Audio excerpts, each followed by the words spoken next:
Hey, good evening, guys. It's Tony Brennan from Same Love Bermuda here.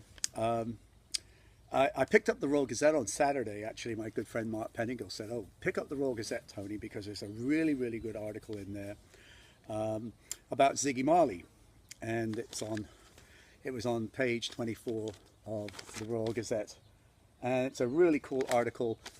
Um, just it goes over a number of things. The headline said, which caught my eye. I see so much division caused by politics and race. Well, uh, sadly, that has been the case for many, many years in many, many countries.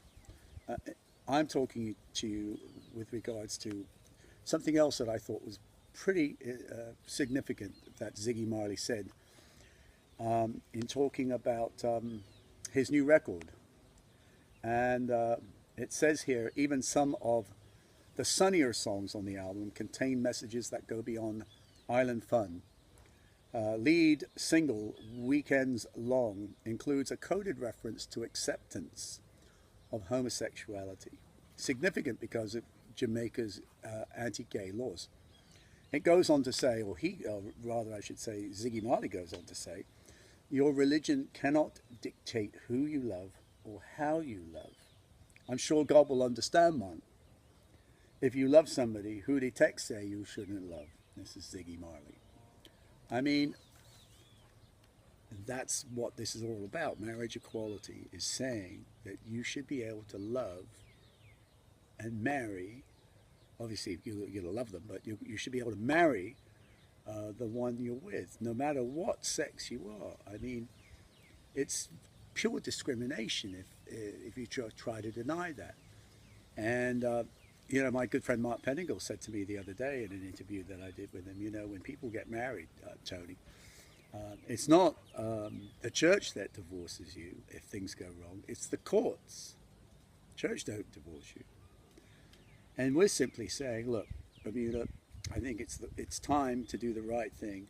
Same-sex couples should be able to marry the person that they're with, and have the same rights as heterosexual couples. I mean, there should be no difference.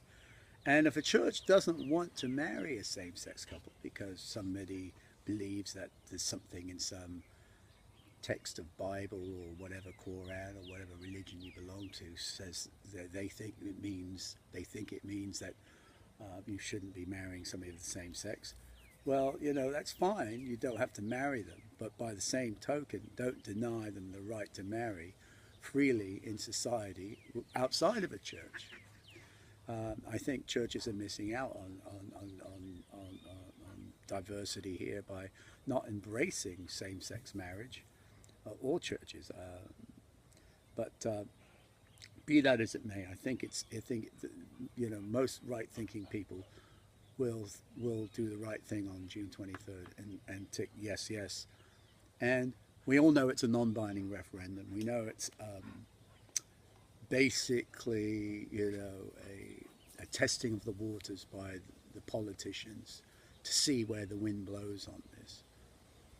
But as my good friend Mark Penningle said the other day, I mean, the government has to find a framework to provide for same-sex couples. So civil unions is going to be, the bottom line, the worst case scenario.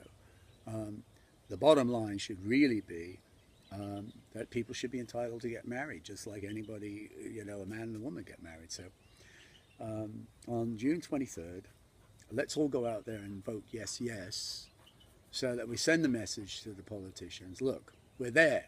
We're there for this. The naysayers, I'm sure, will be in the minority. And I think everyone's going to do the right thing and do the right thing for humanity, for human rights, and for equality. Thanks for listening. And